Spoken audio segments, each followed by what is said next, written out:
கல்லூரி காலங்கள் நிகழ்ச்சியில் நம்ம விடுதி மாணவர்கள் எவ்வாறு தங்களை மேம்படுத்தி கொள்ள முடியும் என்பது குறித்து தொடர்ந்து பேசி வருகிறோம்.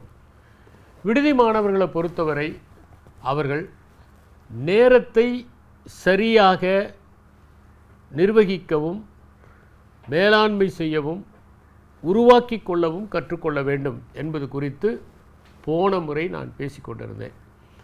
அப்போ நான் ஒரு விஷயத்தை சொன்னேன். நேரம் என்பது எப்படிப்பட்டது அப்படிங்கிறதுக்கு அது அளவிட முடியாத ஒன்றை மனிதர்கள் அளவீடு செய்கிறார்கள் அப்படின்னு கலீல் கிப்ரான் சொல்வார். நேரம் என்பது ஓடிக்கொண்டே இருக்கிற ஒரு ஜீவ நதியை போன்றது. ஆனால் நம்முடைய சௌகரியத்துக்காக அந்த நேரத்தை நம்ம அளவு செய்து 24 மணி நேரம் ஒரு நாள், 365 நாட்கள் ஒரு ஆண்டு அப்படின்னு நம்ம வரையறை செய்துக்கிட்டோன்னு. ஆனால் அதில் ஒன்று என்னென்னா, மனிதர்கள் வெறுமன வரையறை செய்யலை. அவர்கள் இரவு பகல் இரண்டையும் கணக்கில் எடுத்துக்கொண்டு நாளை அவர்கள் வடிவமைத்தார்கள். பருவங்களை கணக்கில் எடுத்துக்கொண்டு அவர்கள் ஆண்டை வடிவமைத்தார்கள். இப்போ நீங்கள் பார்த்தீங்கன்னா, ஒரு காலத்தில் கடிகாரம் இல்லை.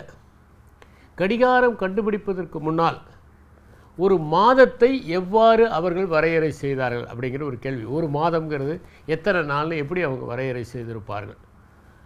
அது நிலவை வைத்து கொண்டு தான், சூரியனை வைத்து அல்ல. ஏன்னா நிலவு எவ்வளவு நாள் அது ஷைன் ஆகுது, எப்போ அது நியூ மூன் ஆகுது, அமாவாசை ஆகுது, பௌர்ணமியிலிருந்து அமாவாசை ஆகுது, எப்படி அதை கணக்கில் எடுத்துக்கொண்டு தான் அவர்கள் அந்த லூனார் மந்த். அப்போ மந்த் அப்படிங்கிறதே மூன்த் அப்படிங்கிறதுலேருந்து தான் வந்தது. நம்ம சொல்கிறோம் இல்லையா, ஜனவரி மந்த், பிப்ரவரி மந்த்துன்னு. அந்த மந்த்தே மூன்த் அப்படிங்கிறதுலேருந்து தான் வந்தது. தமிழ்லையும் அந்த லூனார் மந்த்து தான் இருந்ததுங்கிறதுக்கான அடையாளம் தான் நம்ம மாதத்தை திங்கள் அப்படின்னு சொல்கிறோம். ஜனவரி திங்கள், தை திங்கள், சித்திரை திங்கள் அப்படின்லாம் நம்ம சொல்கிறது என்னென்னா, நிலவை அடிப்படையாக கொண்டு தான் மனிதர்கள் முதலில் மாதத்தை வரையறை செய்தார்கள். நேரத்தை பொறுத்தவரை நேரம் எப்படி உண்டாகிறது அப்படிங்கிறதுக்கு ஒரு ஜான் பைபிளில் ஒரு முதல் வாசகம் என்னென்னா, in the beginning there was அப்படின்னு ஒரு வரி வரும். In the beginning there was a word, the word became God and the word became flesh and blood and lived with us அப்படின்னு சொல்லிட்டு வரும். அந்த மிக அழகான வரி அது. இப்போ பிகினிங்னு ஏன் சொல்கிறாரு? பிகினிங் எப்போ வரும்? ஒரு பொருள் உண்டாகிற போது தான் அதனுடைய பிகினிங் வருகிறது. ஒரு உதாரணத்துக்கு, நாம் ஒரு மலருக்கான பிகினிங் எப்போ வருது? அது மொட்டாக அரும்புகிற போது தான்.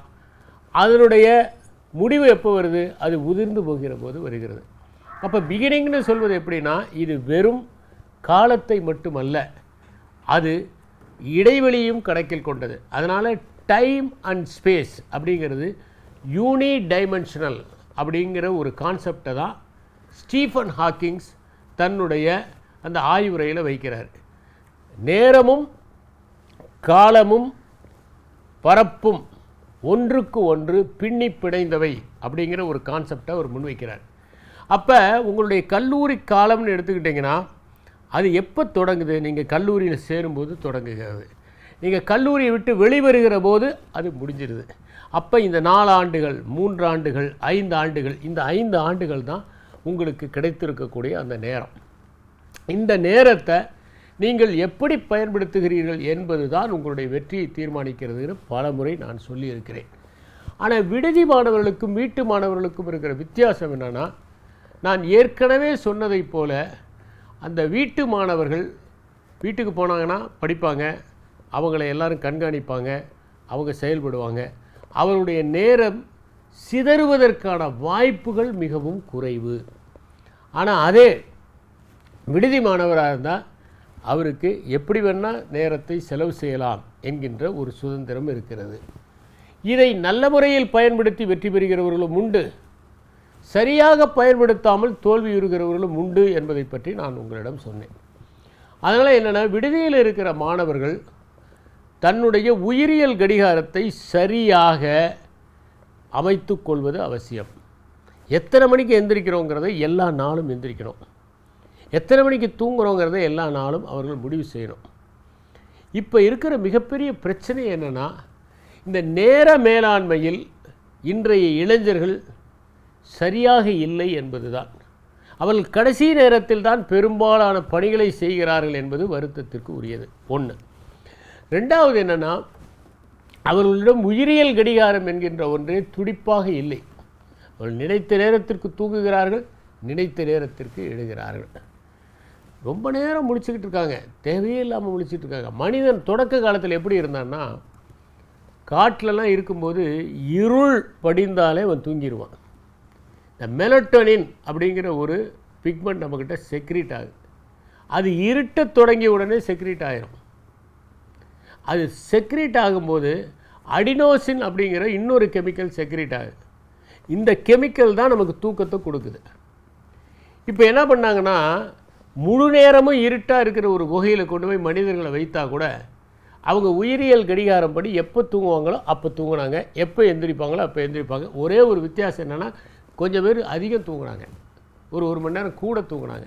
ஆனால் அவங்க உயிரியல் கடிகாரம் இருட்டாக இருக்கிறதுனால எல்லா நேரமும் தூங்க முடியல. அவங்களுடைய உயிரியல் கடிகாரம் இருளில் கூட அவர்களை ஒழுங்குபடுத்துகிறது.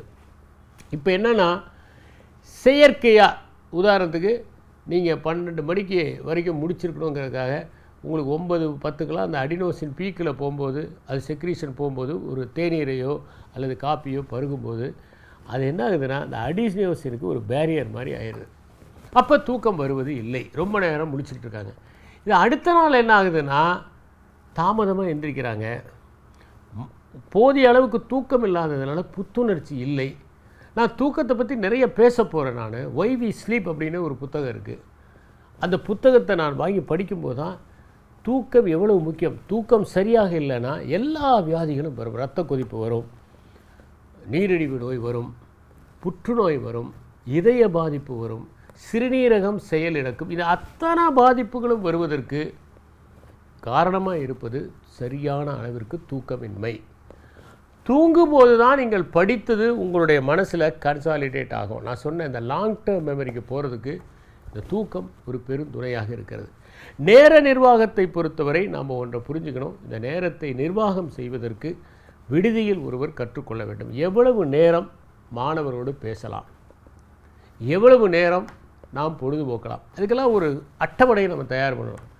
சனிக்கிழமை அன்னைக்கு நாம் பொழுதுபோக்கலாம், ஞாயிற்றுக்கிழமை அன்னைக்கு இந்த நிகழ்ச்சியில் நம்ம கலந்துக்கலாம், சாயந்தரம் ஹாஸ்டலுக்கு வந்தோடனே தேநீர் பருகுவதற்கு ஒரு 1/2 மணி நேரம், அதுக்கப்புறம் ஒரு 1 மணி நேரம் போய் ஒர்க் அவுட் பண்ணலாம், அதுக்கப்புறம் ஒரு 1/2 மணி நேரம் குளித்து ரெடி ஆகலாம், படிக்க தொடங்கலாம், எத்தனை மணி நேரத்துக்கு நம்ம படிக்கலாம், எத்தனை மணி நேரத்துக்கு அசைன்மெண்ட் செய்யலாம். இதையெல்லாம் விடுதியில் ஒருவர் கற்றுக்கொண்டு விட்டால் அதுக்கப்புறம் பார்த்திங்கன்னா அவங்க எல்லா வகைகளிலுமே சிறந்து விளங்குவார்கள். நான் நிறைய மாணவர்களை பார்த்துருக்கேன். எங்கள் கல்லூரியிலேயே விடுதியில் தங்குற மாணவர்கள் ரொம்ப டிசிப்ளினாக இருப்பாங்க. அவங்க டேபிள் பார்த்திங்கன்னா அவ்வளோ க்ளீனாக இருக்கும். அவங்க துணியெல்லாம் சரியாக மடித்து பெட்டியில் வச்சுருவாங்க. அப்புறம் அவங்களே அயர்ன் பண்ணுவாங்க. தன்னுடைய போர்வை, தன்னுடைய ஜமக்காலத்தெல்லாம் சுத்தமாக வச்சுருப்பாங்க. ஒரு சில பேர் தான் இந்த மேட்ரஸில் படுப்பாங்க. மற்றவங்கெல்லாம் ஒரு ஜமக்காலம், ஒரு தலையணை, ஒரு போர்வை, இதுதான். அதை சுருட்டி எந்த டூர் போடுறனாலும் எடுத்துகிட்டு போயிடுவாங்க. அவ்வளோதான். ரொம்ப எளிதான வாழ்க்கை. எல்லாம் க்ளீனாக வச்சுருப்பாங்க. கரெக்டாக போவாங்க, கிரவுண்டில் விளையாடுவாங்க, திரும்பி வருவாங்க, திரும்பி வந்துட்டு கரெக்டாக குளிச்சுட்டு உட்காந்து படிக்க ஆரம்பிப்பாங்க. அப்புறம் மெஸ்ஸுக்கு போவாங்க, சாப்பிடுவாங்க, கொஞ்சம் நேரம் ஃப்ரெண்ட்ஸோடு அப்படியே பேசிகிட்டு இருப்பாங்க. அந்த உண்ட மயக்கம் போன பிறகு மறுபடியும் அன்னைக்கு கொடுத்த அசைன்மெண்ட்டை செஞ்சுருவாங்க. பேர்டனே இருக்காது. அதுக்கப்புறம் அன்னைக்கு நடத்துகிற பாடத்தை அன்றைக்கே படிச்சுக்குவாங்க. இந்த மாதிரி எல்லா வகையிலும் நேரத்தை முறையாக மேலாண்மை செய்வதற்கு விடுதியில் இருப்பவர்களுக்கு என்ன வாய்ப்புனா, முதலாவது அட்வான்டேஜ் என்னன்னாக்க, உங்களுடைய நேரம் உங்கள் கட்டுப்பாட்டில் இருக்கிறது. சில பேர்லாம் என்ன பண்ணுவாங்கன்னா, வீட்டிலேருந்து வரவங்க 8:30 மணிக்கு கல்லூரினா 6 மணிலேருந்தே பதற்றமாகி போயிடும். பெற்றோருக்கும் பதற்றம். மத்தியானத்துக்கு அவங்க உணவு சமைச்சு கொடுக்கணும், காலையில் உணவு சமைச்சு கொடுக்கணும். அவங்க 4-4:30 மணிக்கெலாம் எந்திரிச்சு இதுக்கு டிஃபன் தயார் பண்ணி, இவங்களுக்கு சாப்பாடு தயார் பண்ணி, அதை ஒரு டிஃபன் பாக்ஸில் போட்டு, அதுக்கப்புறம் இவங்களை எழுப்பி, இவங்க காஃபி சாப்பிட்டு, அதுக்கப்புறம் டிஃபன் சாப்பிட்டுட்டு கிழிச்சிட்டு அவசரத்தில் கிளம்பி போவாங்க. 1.5 மணி நேரம், 1 மணி நேரத்துலேருந்து 1.5 மணி நேரம் ஜேர்னி. விடுதிக்கு போய், கல்லூரிக்கு போய் பாடத்தெல்லாம் அட்டன் பண்ணிவிட்டு 4 மணிக்கு இவங்க வரும்போது, அதுவும் வெயில் காலத்தில் பயங்கரமான வேர்வை, அதில் திரும்பி வரும்போது அந்த 1.5 மணி நேரம் இவங்க ட்ராவல் பண்ணி டயர்டாகிடுவாங்க. வீட்டுக்கு வந்தோடனே தூக்கம் தான் வரும். 1 மணி நேரம் தூங்குவாங்க. அதுக்கப்புறம் எந்திரிச்சு எல்லாம் ரெடி பண்ணணும். இவங்களுக்கு அந்த ட்ராவலே ஒரு பெரிய ட்ராபேக்காக இருக்கும். ஆனால் விடுதியில் அதெல்லாம் கிடையாது. 5 நிமிஷம் வாக்கிங், இது மிகப்பெரிய அட்வான்டேஜ். அந்த 5 நிமிஷம் வாக்கிங் பண்ணி நீங்கள் விடுதிக்கு போயிட்டீங்கன்னா உங்களை நீங்கள் ரெஃப்ரெஷ் பண்ணிக்கிட்டு தேவையான எக்ஸசைஸை பண்ணி, ஏன்னா எல்லா விடுதிகளிலும் இப்போது நல்ல வசதிகள் இருக்கின்றன. விளையாடுவதற்கு வசதி, உடற்பயிற்சி செய்வதற்கு வசதி, நீந்துவதற்கு வசதி, ஏன்னா அனைத்து வசதிகள். ஏன்னா இதுதான் ஆடட் அட்ராக்ஷன். பெற்றோர் என்ன பண்ணுறாங்கன்னா படிப்பு மட்டும் சொல்லித்தராங்களான்னு பார்க்குறது இல்லை. இன்றைக்கி என்ன பண்ணுறாங்க, இந்த ஸ்கூலில் இந்த காலேஜில் நல்ல ப்ளே கிரவுண்ட் இருக்கா, நல்ல லைப்ரரி இருக்கா, இவங்களுக்கு இன்டோர் ஃபெசிலிட்டிஸ் இருக்கா, இன்டோர் ஸ்டேடியம் இருக்கா, இது எல்லாத்தையும் பார்க்குறாங்க. இந்த காலேஜில் படித்தா பசங்க படித்து முடித்தோடனே பிளேஸ்மெண்ட் கிடைக்குமா, இந்த காலேஜில் சாப்பாடு ஹாஸ்டலில் நல்லா இருக்குமா, சுவையாக போடுறாங்களா, இது எல்லாத்தையும் கணக்கில் எடுத்து தான் சேர்த்துறாங்க. ஏன்னா நிறைய சாய்ஸஸ் இருக்குது. ஒரு காலத்தில் என்னென்னா ஒரே ஒரு சாய்ஸ் தான். ஆரம்ப காலத்தில் ரெஸ்டாரண்ட்டு ஸ்டார்ட் பண்ணும்போது எப்படி ஸ்டார்ட் பண்ணாங்கன்னா, ரெஸ்டாரண்ட் அப்படிங்கிறது ஒரு ஃப்ரெஞ்சு டேர்ம். அதனுடைய அர்த்தம் என்னென்னா ரெஸ்டோர் ஹெல்த் அப்படின்னு. ஃப்ரான்ஸில் இந்த ஃப்ரெஞ்சு புரட்சி நடந்தபோது இந்த நிலச்சுவான்தார்கள், ஃபியூடல் லார்ட்ஸ், அவங்கெல்லாம் டிஸ்பிளேஸ் பண்ணப்பட்டாங்க. அவங்கக்கிட்ட வேலை செஞ்ச சமையல்காரங்களாம் வேலை இல்லாமல் போனாங்க. அவங்களாம் தான் இந்த மாதிரியான ரெஸ்டாரண்ட்டை ஆரம்பித்தாங்க. அப்போ ரெஸ்டாரண்ட்டில் எப்படின்னா ஒரு குறிப்பிட்ட சாதம் இருக்கும், அதை சாப்பிட வேண்டியது தான். ஒரு குறிப்பிட்ட சாப்பாடு இருக்கும், அதுதான். அதுக்கப்புறம் தான் மெனுங்கிற கான்செப்ட் வந்து நாம் யார் வேணால் சூஸ் பண்ணலாங்கிற மாதிரி. வீட்டை பொறுத்த வரைக்கும் நம்மளுடைய முக்கியமான விஷயமே என்னன்னாக்க, அது வந்து நம்ம என்ன இருக்கோ அதை தான் நம்ம சாப்பிட முடியும். ஆனால் இங்கே அப்படி கிடையாது. நீங்கள் பல வகைகளில் உங்களை நீங்கள் விரிவுபடுத்திக்க முடியும். ஏன்னா இன்னைத்திய சூழ்நிலையிலன்னா முதல் 4 காலேஜ் இருந்தது, 5 காலேஜ் இருந்தது, இடம் கிடைக்கிறதே பெருசு, காலேஜுக்கு போகிறதே பெருசு. ஆனால் இன்றைக்கி அப்படி கிடையாது. கிட்டத்தட்ட 540க்கு மேற்பட்ட கல்லூரிகள் தமிழ்நாட்டில் இருக்குது. அப்போ நீங்கள் சூஸ் பண்ணலாம் எந்த காலேஜில் படிக்கிறது, அப்போ பிளேஸ்மெண்ட் கிடைக்குதா, ஃபெசிலிட்டிஸ் இருக்கா, அவங்க நல்லா நடத்துகிறாங்களா, ஸ்டூடெண்ட்ஸை கசக்கி பிடிக்கிறாங்களா, இன்னும் ஸ்கூல் மாதிரியே நடத்துகிறாங்களா, இது அத்தனையும் பார்க்குறாங்க. இது எல்லாத்தையும் இன்னமும் ஸ்கூல் மாதிரியே நடத்தப்படுகிற கல்லூரிகள் கூட உண்டு. அது மாதிரி இந்த அத்தனை வசதிகளையும் பார்த்து அந்த மாணவர்களை அவர்கள் சேர்க்கிறார்கள். அப்போ நீங்கள் அங்கே சேரும்போது உங்களுக்கு மிகப்பெரிய அட்வான்டேஜ் என்னென்னா நேரம் அதிகமாக கிடைக்கிறது. ஒரு வீட்டிலேருந்து கம்யூட் பண்ணக்கூடிய ஒரு ஸ்டூடெண்ட்டு ஒரு 3 மணி நேரத்தை, 2லேருந்து 3 மணி நேரத்தை, ஏன் காத்திருக்கும் நேரம் ஒரு 15 நிமிஷம் எடுத்துக்கிட்டிங்கன்னா மொத்தம் ஒரு 3.5 மணி நேரத்தை கூட போக்குவரத்துலேயே செலவு பண்ணிடுறாரு. அந்த 3.5 மணி நேரம் உங்களுக்கு கூடுதலாக கிடைக்கிறது. அந்த கூடுதலாக நீங்கள் ஒரு நேரத்தை உருவாக்குகிறீர்கள். அந்த நேரத்தை நீங்கள் எப்படி பயன்படுத்த போகிறீர்கள் அப்படிங்கிறது தான் முக்கியம். அங்கே தான் அந்த எக்ஸ்பர்டீஸ் தேவைப்படுது. அதை நீங்கள் முறையாக ஒழுங்காக பயன்படுத்த 1 மாதத்திற்குள் கற்றுவிட்டால் அதுக்கு பிறகு கொஞ்சம் டீவியேட் ஆனால் கூட உங்களுக்கு ஒரு கில்ட்டி ஃபீலிங் வந்துடும். இதுக்கு என்ன பண்ணணும்னா தொடக்க காலத்தில் இதை மீறாமல் இருக்கிறதுக்கு உங்களை மாதிரியே இன்ட்ரெஸ்ட் உள்ள ஒரு நண்பரை பெறுங்கள். அந்த நண்பர், நிறைய நண்பர்கள் இருப்பாங்க, ஆனால் நம்ம மாதிரியே ஆர்வம் உள்ளவர்கள், நம்ம மாதிரியே ஈடுபாடு உள்ளவர்கள், நம்ம மாதிரியே இலக்கு உள்ளவர்கள், நம்மை போலவே நோக்கம் உள்ளவர்கள், ஒரே பொருளாதாரத்தில். நான் எப்போவுமே சொல்கிறது என்னென்னா, நீங்கள் ஒரு நண்பனை தேர்ந்தெடுக்க வேண்டும் என்றால் அவன் உங்களுடைய பொருளாதாரத்தில் இருப்பவராக இருக்க வேண்டும். உங்களை விட வசதி வாய்ந்தவராக இருந்தால் என்னென்னா புளியை பார்த்து பூனை சூடு போட்டுக்கிட்ட மாதிரி இருக்கும். அதனால் சில மாணவர்கள் என்ன பண்ணுவாங்க, பெரிய பணக்காரங்க மாதிரி காமிச்சுக்குவாங்க. ஆனால் பார்த்தீங்கன்னா ஒன்றுமே இருக்காது. பெற்றோரை கசக்கி பிழிஞ்சு அவங்க வந்து பணம் அனுப்ப சொல்லுவாங்க. அதனால் என்னென்னா நீங்கள் உங்களைப் போல பொருளாதார நிலையில் உள்ளவர்களை தேர்ந்தெடுக்க வேண்டும் நண்பர்களாக. உங்களைப் போல ஆர்வம் உள்ளவர்கள், உங்களைப் போல இலக்கு உள்ளவர்கள், உங்களைப் போல நோக்கம் உள்ளவர்களை நீங்கள் தேர்ந்தெடுக்கணும். அப்படி தேர்ந்தெடுக்கும் போது என்ன அட்வான்டேஜ்னா, மொதல் 1 மாதம் அவங்களோட உட்காந்து இந்த டைம் மேனேஜ்மெண்ட்டை நீங்கள் ரெகுலேட் பண்ணிட்டீங்கன்னா அதுக்கப்புறம் ஆட்டோமேட்டிக்காக அந்த டைம் மேனேஜ்மெண்ட் வந்துடும். விடுதி மாணவர்கள் பல பேர் எங்கே தவறுறாங்கன்னா இங்கே தான். நான் சில விடுதி மாணவர்கள்லாம் கேட்பேன், எவ்வளோ நேரம் படிக்கிறீங்கன்னா 1.5 மணி நேரங்கிறாங்க. 1.5 மணி நேரம் படித்தா எப்படி முடியும்? ஒரு நாளைக்கு 4லேருந்து 5 மணி நேரம் படிக்கணும். அவ்வளோ நேரம் அவங்களுக்கு கிடைக்கிது. காலையில் 2 மணி நேரம் படிக்கலாம், சாயந்தரம் 3 மணி நேரம் படிக்கலாம், மொத்தம் 5 மணி நேரம் படிக்கலாம். அதற்கு எந்த விதமான தடையும் இல்லை. அதனால் அவங்க படிப்பதை ஒரு கடமையாக செய்து அதை தன்னுடைய வாழ்வின் ஒரு பகுதியாக ஆக்கி கொண்டு அதை மகிழ்ச்சியாக நுகர வேண்டும். அதுதான் வித்தியாசம். அதை மகிழ்ச்சியாக செஞ்சீங்கன்னா அது ஒரு பாரமாக இருக்காது. இவ்வளோ பெரிய புக்கு இருக்குது, அவ்வளோ பெரிய புக்கு சுவாரஸ்யமாக இருந்தால் கீழே வைக்காமல் படிப்போம். இந்த டாவின்சி கோடுன்னு டான் ப்ரவுன் எழுதுனது, அந்த புத்தகத்தை படித்தவங்க எல்லாரும் என்கிட்ட சொல்கிறது என்னென்னா, அதை ஒரு 2 பேஜ் படித்த பிறகு அதை கீழே வைக்கவே முடியாதுமாங்க. தமிழில் அதே மாதிரியே சொல்லுவாங்க, பொன்னியின் செல்வன் முதல் பாகத்தை முடிச்சுட்டா 5 பாகத்தையும் முடிக்காமல் இருக்கவே முடியாது அப்படின்னு சொல்லுவாங்க. அந்த மாதிரி சுவாரஸ்யம் ததும்பியதாக படிப்பை ஆக்கி கொள்வது, படிப்போடு அப்படி தவழ்வது, படிப்போடு சண்டை போடுவதில்லை. நிறைய பேர் என்ன பண்ணுறாங்கன்னா புத்தகத்தோடு சண்டை போடுறாங்க. ஆனால் புத்தகத்தோடு தவழ்வது, புத்தகத்துடன் கைகோத்து கொள்வது, புத்தகத்தோடு நாமும் நடைபெயல்வது, அதுதான் அணுகுவதற்கான முறை. அப்படி பண்ணிட்டீங்கன்னா நீங்கள் உங்கள் கல்லூரி வாழ்க்கையில், விடுதியில், நேரத்தில் நிபுணத்துவத்தை அடைவீர்கள். அடுத்தது முக்கியமானது உங்களுடைய பழக்க வழக்கங்கள். உங்களுடைய பழக்கங்கள் ரொம்ப முக்கியம். எப்படிப்பட்ட பழக்கங்களை நீங்கள் ஏற்படுத்தி கொள்ளுகிறீர்கள்? இது நாள் வரைக்கும் வாழ்ந்த வாழ்க்கை என்பது ஒரு முதிர்ச்சி இல்லாத வாழ்க்கை. உங்களுக்கு எது ஹேபிட்?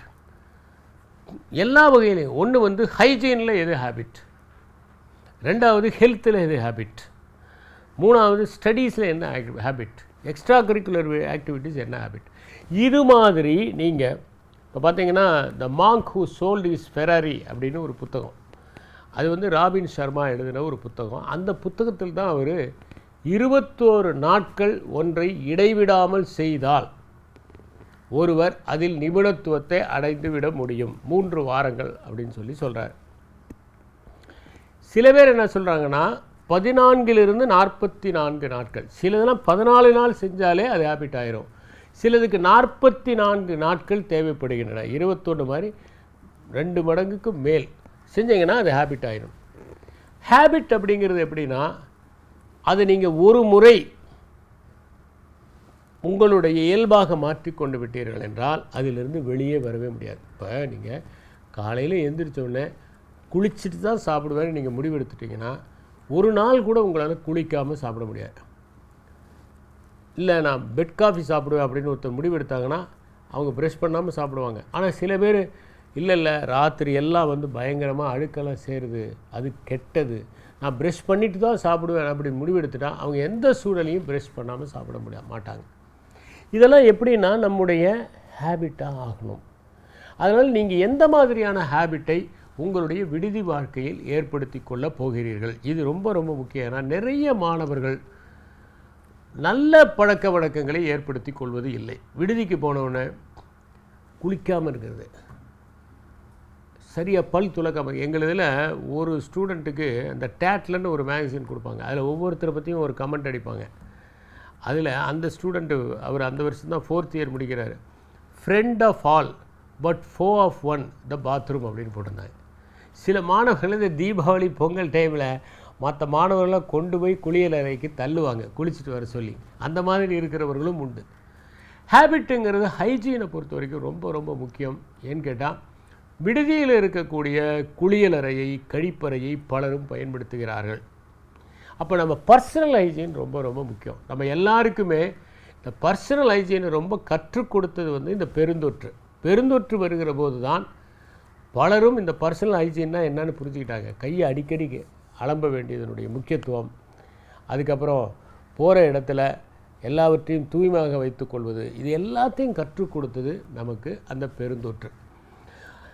ஹைஜீன் என்பதை ஏன் முக்கியம் என்று நான் சொல்கிறேன் என்றால், நீங்கள் பலரும் பயன்படுத்துகிற கழிப்பறை, பலரும் பயன்படுத்துகின்ற குளியலறை, எல்லா நேரமும் அதை தூய்மையாக வைத்திருப்பார்கள் என்று சொல்ல முடியாது. அதை எப்படி பயன்படுத்துவது, நம்முடைய துணிகளை நாம் எவ்வாறு உடுத்துகிறோம், நாம் காலையில் எத்தனை மணிக்கு எழுகிறோம், எத்தனை மணிக்கு நாம் படுக்கிறோம், நாம் எது போன்ற பழக்கங்களை வளர்த்து கொள்கின்றோம். சில ஸ்டூடெண்ட்ஸ்லாம் என்ன பண்ணுவாங்கன்னா ஹாஸ்டலில் பர்டிகுலராக அவங்க மெஸ்ஸில் கொடுக்குறாங்களோ இல்லையா, அவங்க போய் ஒரு 2 வாழைப்பழம் வாங்கிட்டு வருவாங்க. அவங்ககிட்ட கேட்கும்போது அவங்க சொல்லுவாங்க, என்னுடைய பவல்ஸை நான் நாளைக்கு காலையில் க்ளீனாக வச்சுக்க விரும்புகிறேன். எந்த விதமான மலச்சிக்கலும் இல்லாமல் அவர்கள் வைத்து கொள்வார்கள். சில பேர் பார்த்தீங்கன்னா நைட்டு ப்ரஷ் பண்ணிவிட்டு நீட்டாக படுப்பாங்க. சில பேர் ரூமை சுத்தமாக வச்சுருப்பாங்க. சில பேர் பார்த்தீங்கன்னா அன்றாடம் கொடுக்கப்படுகின்ற வீட்டு பாடங்களை அன்றைக்கே முடித்து விடுவார்கள். படிக்கிற ஹேபிட்டு சில பேர் கல்லூரியில் வந்த பிறகு தான் வளர்த்து கொள்வார்கள். சில மாணவர்கள்லாம் பார்த்திங்கன்னா பெருசாக எதுவும் படிச்சிருக்க மாட்டாங்க. அங்கே வந்த பிறகு அந்த படிப்பினுடைய ருசி தெரியும். அந்த ருசி தெரிஞ்சவொடனே என்ன பண்ணுவாங்க, 4 இடத்துல பேசும்போது ஒரு நல்ல தகவலை சொன்னால் மற்றவங்களாம் அப்படி வியந்து பார்ப்பாங்க, வாயை தந்து அப்படியா அப்படின்னு. உடனே அவங்க என்ன பண்ணுவாங்க, படிப்பதில் ஒரு ருசி இருக்குது, நாம் மற்றவங்க முன்னாடி பல விஷயங்களை தன்னம்பிக்கையோடு பேச முடியுது இல்லையா அப்படின்னு படிப்பதை ஒரு விஷயமாக எடுத்துக்குவாங்க. அதனால் விடுதி வாழ்க்கையை பொறுத்தவரை உங்களுடைய பழக்கங்களை நீங்கள் தான் கட்டமைத்து கொள்ள வேண்டும். ஒரு மனிதனுடைய வெற்றி எதில் இருக்குது அப்படின்னா, அவன் எவற்றை பழக்கங்களாக வைத்திருக்கிறான்.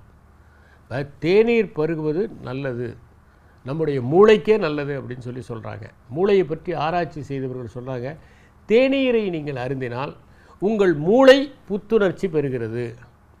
உங்களுடைய மூளையில் நியூரோஜெனிசிஸ் என்று சொல்லப்படுகின்ற நரம்பணுக்கள் நிறைய உற்பத்தி ஆகின்றன. ஒரு காலகட்டத்தில் வரைக்கும் என்ன சொன்னாங்கன்னா, மூளை என்பது வயதாக நரம்பணுக்களை இழக்கும் அப்படின்னு சொன்னாங்க. 1990 வரை மூளையை பரிசோதனை செய்வதற்கான சிறந்த கருவிகள் கண்டுபிடிக்கப்படவில்லை. ஆனால் அதுக்கப்புறம் பார்த்திங்கன்னா சிடி ஸ்கேன் எடுக்கிறதுக்கு மும்பை போகணும், எம்ஆர்ஐ ஸ்கேன் எடுக்கிறது ரொம்ப கஷ்டம். இப்போ அப்படி கிடையாது, ஒரு தாலுக்கு ஆஃபீஸ்லேயே, தாலுக்கு ஹெட் குவார்ட்டர்ஸ்லேயே ஒரு ஹாஸ்பிட்டல் இருக்குது, அங்கே எம்ஆர்ஐ ஸ்கேன் எடுக்கலாம், அங்கேயே சிடி ஸ்கேன் எடுக்கலாம். மூளைக்கு மூளை எல்லாம் வந்துருச்சு. நான் திருப்புட்குழி அப்படிங்கிற ஒரு பிஹெச்சியில் அப்போ ஹியூண்டாய் கம்பெனி அவங்கக்கிட்ட கார்ப்பரேட் சோஷியல் ரெஸ்பான்சிபிலிட்டிக்காக நீங்கள் ஏதாவது செய்யணும் அப்படின்னு சொல்கிற போது என்ன செய்யலாம், ஹெல்த் செக்டாருக்கு செய்யலான்னு திருப்புட்குழி அப்படின்னு ஒரு பிஹெச்சி காஞ்சிபுரம் மாவட்டத்தில் அவங்கக்கிட்ட அல்ட்ரா சோனாமீட்டர் வாங்கி தர சொன்னேன். அவங்க வாங்கி கொடுத்தாங்க. அந்த அல்ட்ரா சோனாமீட்டர் பெற்ற முதல் பிஹெச்சி தமிழ்நாட்டில் திருப்புட்குழி தான். அப்படி ஒரு ரேராக இருந்த ஒரு விஷயம் பார்த்திங்கன்னா இப்போ எல்லா இடத்துலையும் இருக்குது. அல்ட்ரா சோனாமீட்டரில் அவங்க they are able to see the functioning of your kidneys, they are able to see whether you have got hernia, whether you have got appendicitis, எல்லாத்தையும் கண்டுபிடிப்பதற்கான அந்த நுணுக்கங்கள் வந்து விட்டன. அதனால் என்னென்னா, இன்றைக்கி என்ன சொல்கிறாங்கன்னா, தேநீர் பருகுவது உங்களுடைய மூளையில் புதிய நரம்பணுக்களை உற்பத்தி செய்கின்றன. அதனால் நல்லா இருக்குது அப்படின்னா நிறைய சாப்பிட முடியுமா? It will kill your appetite. நிறைய சாப்பிடும்போது அசிடிட்டி வரும். பழக்கங்கள் என்பது எப்படி இருக்க வேண்டும் என்றால் எந்த அளவில் இருக்க வேண்டும். சாப்பிடுவது கூட பார்த்திங்கன்னா அளவோடு இருந்தால்தான் நல்லது. எதை எவ்வளவு சாப்பிடுவது? அப்பளம் பிடிக்கும், நிறைய சாப்பிட்டா காதில் பிரச்சனைகள் வரும். அதனால் நாம் என்ன பண்ணணும்னா, இந்த ஹேபிட்ஸை வரையறை செய்கிற போது நாம் எதிலும் சரியான அளவில் நேரத்தை நிர்வகிக்கும் வகையிலும் சரியான அளவில் நுகர்கிற அளவிலும் அதை நாம் வகுத்து கொள்ள வேண்டும். நல்ல ஹேபிட்ஸ் இருக்கிற மனிதன் என்னென்னா, அவனுடைய அந்த ஆளுமை திறன் வளருகிறது. ஒரு உதாரணத்துக்கு, reading is a habit, writing is a habit, listening is a habit. இதெல்லாம் ஒரு ஹேபிட்டாக வளர்த்துக்கிறது தான். தொடக்கத்தில் எல்லாராலையும் படிச்சிட முடியாது. பெற்றோர் என்ன பண்ணுவாங்கன்னா, பசங்களை படுக்க வச்சுக்கிட்டு ராத்திரி நேரத்தில் கதை சொல்லுவார்கள். அவங்களுக்கு யாரெல்லாம் கதை சொல்கிறாங்களோ அந்த பசங்க பார்த்திங்கன்னா கற்பனை பண்ணுவாங்க, காட்சிப்படுத்துவாங்க. அப்படி காட்சிப்படுத்துகிற மாணவர்கள் என்ன பண்ணுவாங்கன்னா, பின்னாடி படிப்பதற்கு ஆரம்பிப்பார்கள். பெற்றோர்கிட்ட இருந்து இது ஆரம்பிக்கணும். ஒரு வீடு இருக்குன்னா அந்த பெற்றோர் படிக்க ஆரம்பித்தாங்கன்னா அந்த மாணவனும் படிக்க ஆரம்பிப்பார். நண்பர்கள்ட்ட இருந்து சில நேரங்களில் அது வரும். யாராவது ஒரு காலத்திலலாம் பார்த்திங்கன்னா, நியூஸ் பேப்பரை ஒருத்தர் ட்ரெயினில் படிச்சுட்டு இருப்பார், அவர் வச்ச உடனே இன்னொருத்தர் கேட்பார், அவர் படிப்பார், அவர் படித்த உடனே இன்னொரு கேட்பார். இப்போ நியூஸ் பேப்பரே படிக்கிறவங்க குறைஞ்சிக்கிட்டு வராங்க. அதனால் ரீடிங் இஸ் அ ஹேபிட். நல்ல ஹேபிட் எது அப்படின்னு பார்த்து அந்த நல்ல பழக்கங்களை கல்லூரி நாட்களில், அது விடுதி வாழ்க்கையில் வகுத்து கொண்டால் ஒரு மனிதன் மேன்மை அடைய முடியும். நன்றி, வணக்கம்.